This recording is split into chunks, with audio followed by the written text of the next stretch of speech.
Praise the Lord. கலாத்தியர் 3ஆம் அதிகாரம் 13வது வசனம்.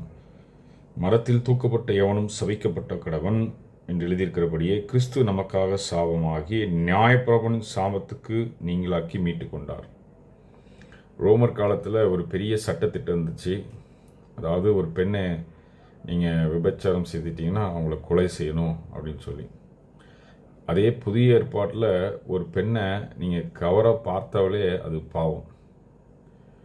அதனால் நாம் செய்த பாவத்தை எல்லாத்தையும் இயேசு என்ன பண்ணார், தன்னை சிலுவையில் ஏற்றுக்கொண்டு மரத்தில் தூக்கப்பட்டு எவனும் சபிக்கப்பட்டவன் கடவன் என்று சொன்னபடி, நான் இன்னைக்கு ஒரு பாவம் செஞ்சுருக்கேன்னா அந்த பாவத்துக்கு உண்டான தண்டனையை இயேசுவே ஏற்றுக்கொண்டார்.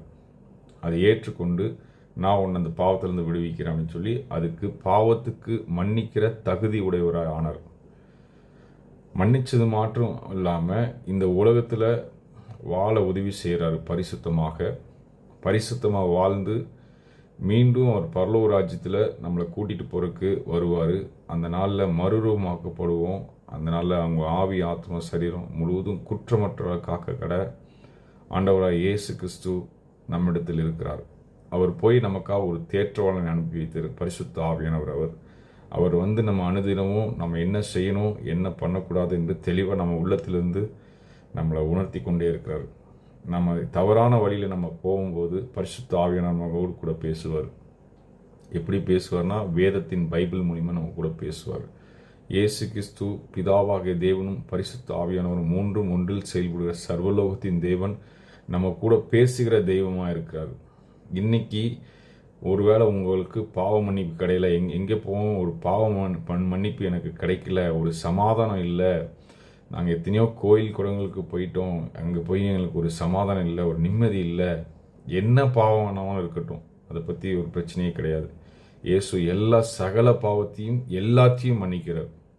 யாரெல்லாம் இயேசுக்கிட்ட வந்து இயேசுவே என் பாவத்தை மன்னிங்க, என் அக்கிரங்களை நீக்குங்க, என்னை மீறுதலை மன்னிங்க அப்படின்னு நீங்கள் மன்னித்து கண்ணீரோடு அவர்கிட்ட கேட்கும்போது, நீங்கள் எனக்காக என் பாவத்துக்காக மரித்து உயிர் தெழுந்து எனக்காக ஜீவனை விட்டீங்க அப்படின்னு நீங்கள் விசுவாசித்தீங்கன்னா, இன்னைக்கு மரித்து உயிர் தெழுந்து இருக்கீங்க அப்படின்னு விசுவாசிச்சிங்கன்னா, உள்ளத்தில் இருதயத்தின் அளவில் விசுவாசிச்சிங்கன்னா ஆண்டவர் உங்களை மன்னிச்சிருவார்.